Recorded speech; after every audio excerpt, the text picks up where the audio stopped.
Hello, everyone. I don't know what year it is, but you delivered the first box of chips to Elon Musk, who was one of the founders of OpenAI, not long ago. What happened? I delivered to him the first AI supercomputer the world had ever made. It took us 5 years to make, and it's called a DGX. That man right there is NVIDIA's CEO. Watching NVIDIA's fast rise to the top of the tech world feels a bit like watching a movie, but this is real. It's not just amazing that NVIDIA reached a market value of $1 trillion after its stock price rose 240% this year. It's so amazing that you have to see it to believe it. Imagine being one of the first people to see AI not just as a fad, but as the way of the future. That's NVIDIA for you, led by a CEO who didn't just ride the AI wave. He created it. Now he's sending Elon Musk the first chips for OpenAI. That plot is interesting enough for a movie scene. It's like, hey, we're not just making chips here. We're crafting the future of AI. And let's not skip over the drama and heated arguments about OpenAI and ChatGPT. NVIDIA seems to be in the middle of some of the most exciting and difficult technological advances of our time. Questions about how to control OpenAI, that's the kind of story twist you'd expect in a series where the stakes are as high as how users and AI interact with each other. Not only has NVIDIA been very successful financially, but they've also been at the center of some of the most interesting technological advances. It's as if they looked at AI and said, "We see your potential and we're going all in." That's the kind of bold move that gets people talking, thinking, and sometimes worrying about what's next. But here's the catch. After making GPS, NVIDIA set the bar very high by building the first AI supercomputer. It's not just about the technology, it's also about the vision, the ambition, and, let's be honest, the sheer cool factor of being a pioneer in uncharted territory. This whole story, from NVIDIA's meteoric rise to their pivotal role in AI's evolution, feels like a master class in how to lead from the front, and I'm here for it. I can't wait to see what they and the rest of the AI world do in the next 5 years to make it happen. It's called a GPU. It's everywhere in the world today. People think that we build puss up, but this GCBU is a 70 pounds, 35,000 parts. Out of the 35,008 of those chips come from Subco. It is so heavy. You need robots to build it. It's like an electric car. It consumes 10,000 amps. Oh, we sell it for $250,000 at It's a supercomputer, so it takes another supercomputer to test it. Oh, the story of the DIC supercomputer is like the tech world's equivalent of building the Great Pyramid, except with way more silicon and a bit less sandstone. It took NVIDIA 5 years to bring the GPUs into the world, a testament to patience, precision, and probably a fair bit of caffeine. Just picturing this behemoth of a machine with its 35,000 parts and 8 chips from SIMC all coming together with the help of robots is like something out of a futuristic sci-fi novel, except it's not the future, it's NVIDIA present. And it's utterly fascinating. Now, let's talk numbers, because the GPU isn't just any piece of hardware. It's a $250,000 Titan, which needed another supercomputer just to test it. That's not just laying down the challenge, that's dropping it from space. Built in 2012, this machine was the first of its kind, paving the way for what AI infrastructure would look like. It's the kind of accomplishment that makes you wonder if NVIDIA's engineers wear capes to work, because this level of creativity is seriously impressive. What amazes me is that NVIDIA decided to not only build an AI supercomputer, but also make it so advanced and cutting edge that they needed another supercomputer just to test it. It's like they took a look at the rules, laughed, and threw them over their shoulder. This wasn't just pushing the envelope, it was sending it into orbit. And let's not forget the $250,000 price tag. Not like other office computers, the GPU is an investment in the future and a piece of the puzzle that will help solve some of the world's hardest problems.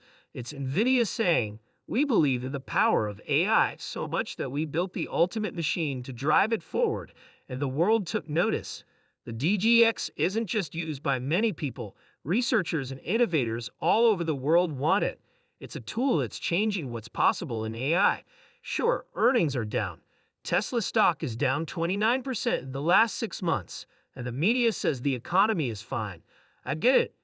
Everyone is nervous, but if you're smart, you've kept your options open. There's still time to use a strategy that's worked in different economic times over the past 27 years, like investing in fine art. The art market is expected to reach $2.9 trillion by 2026, which is a 31% nominal increase in less than 2 years. This is why over 88% of wealth managers surveyed said that most of their clients think of their art collections as part of their overall estate planning strategy. The only problem is that it usually takes millions or even tens of millions of dollars to build a portfolio of blue-chip art. This is a big difference from investing in whole works of art. But our sponsor, Masterworks, is opening the door to securitized art investing for the first time. They're buying and selling up to multi-million-dollar works of art by artists like Picasso, Warhol, Banksy, and others. So far, over 900,000 people have signed up, and I've seen shares for some works of art sell out in minutes. My subscribers can see the works of art that are currently on their platform by going to Masterworks. I knew Peter Beal, a Berkeley professor who was one of the first people to work at OpenAI. I met him during the AlexNet days, 5 years earlier, and he's involved in all the drama we've been reading about. Anyways, I delivered the world's first AI supercomputer to OpenAI that day, and people took pictures of Insta posts somewhere online. Beal, the Berkeley professor who became a tech star, plays a key role in this story by personally handing over the world's first AI supercomputer to OpenAI. This isn't just a delivery, it's a historical handoff, like passing the torch in the Tech Olympics. Beal isn't just a courier, he's involved in enough drama to fill a Netflix show, with pictures to back it up. This moment in time during the AlexNet days is more than just a footnote in tech history. It's a snapshot of a turning point. Mark the event. It's like landing on the moon. Everyone remembers where they were when it happened. Now, let's talk about AlexNet, which basically turned neural networks on their heads in 2012.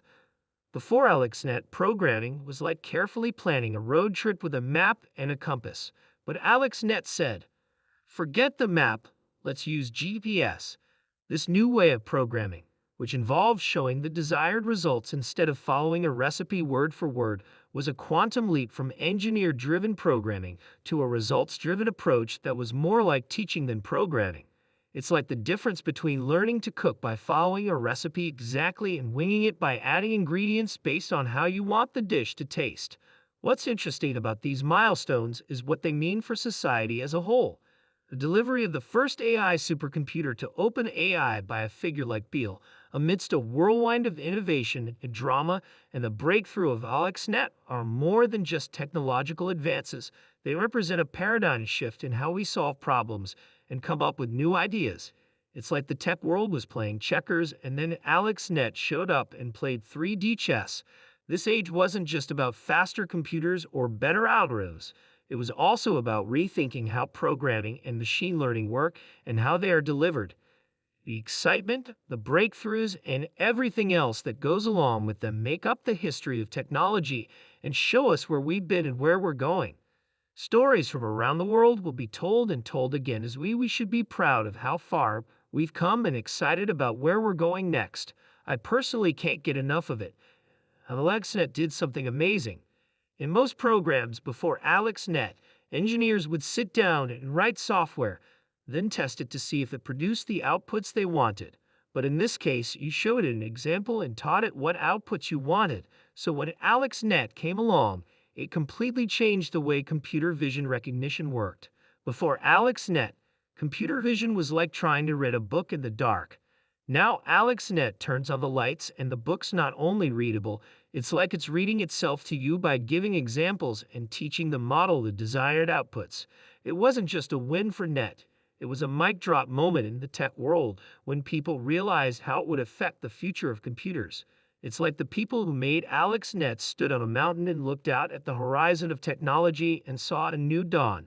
Realizing the big implications for computing and software development was like catching a glimpse of the future, a future where the way we approach computing and software development is completely changed.